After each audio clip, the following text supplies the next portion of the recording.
बेटियां थीं। एक दिन राजा ने अपनी बड़ी बेटी से कहा, बताओ बेटा तुम किसका खाती हो? तो बेटी ने कहा, पिताजी हम आपका दिया खाती हैं। दूसरी बेटी से कहा, तुम किसका खाती हो? पिताजी आपका दिया खाती हैं। प्रजा से पूछा, तुम किसका खाती हो? बोले आपका दिया खाते हैं।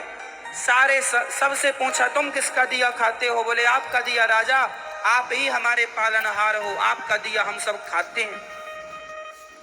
सबसे छोटी बेटी से कहा, बेटी तुम बताओ तुम किसका खाती हो?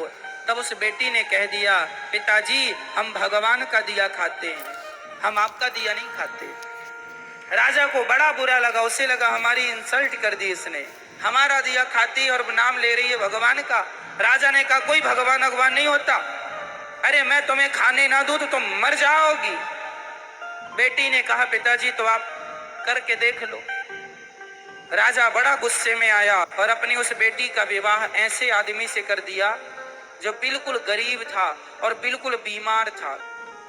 उस लड़की को लगा कोई बात नहीं, विधाता की ऐसी ही मर्जी है।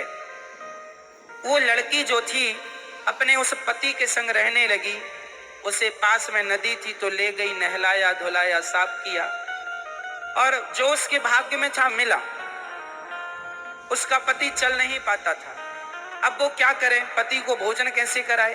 तो जंगल की लकड़ियां बीनती और ले जाके शहर में बेचती, जो पैसा आता उससे कुछ दवाइयां लाती, कुछ रोटियां लाती, खाती, पति को खिलाती, दवाई खिलाती। और वहां पर एक नाग नागिन, जंगल था ना तो जंगल में तो जीव जंतु ही रहेंगे, एक नाग नागिन का जोड़ा था।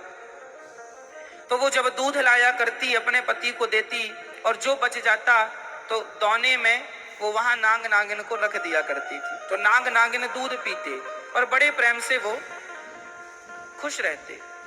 अब वो धीरे धीरे उसका पति ठीक होने लग गया, बीमारी से उसको राहत मिलने लग गई, ठीक होने लग। एक दिन नाग ने सोचा कि ये मेरी इतनी सेवा करती है, परोपकारी भाव है, यदि इसे धन मिल जाएगा तो ये तो समाज की बहुत सेवा करेगी। तो सांप ने उसे स्वप्न में कहा कि जहां हम लोग रहते हैं वहां बहुत बड़ा खजाना गड़ा है, तुम खोद लेना। वो लड़की ने खोदना शुरू किया, उसे सच्ची का खजाना मिल गया जिसमें बहुत सारा सोने चांदी से भरा हुआ खजाना था। वो तो लखपति हो गई। उसने एक बड़ा सा महल बनवाया, नगर बसाया, ओ बढ़िया ठाट बाट बनाया, और दोनों राजा रानी हो गए। उसका पति बिल्कुल स्वस्थ हो गया और बढ़िया राज सिंहासन पर बैठने लगे, और बड़े प्रेम से हाथी घोड़ा इकट्ठा किया और सेना इकट्ठी की, राजा हो गया।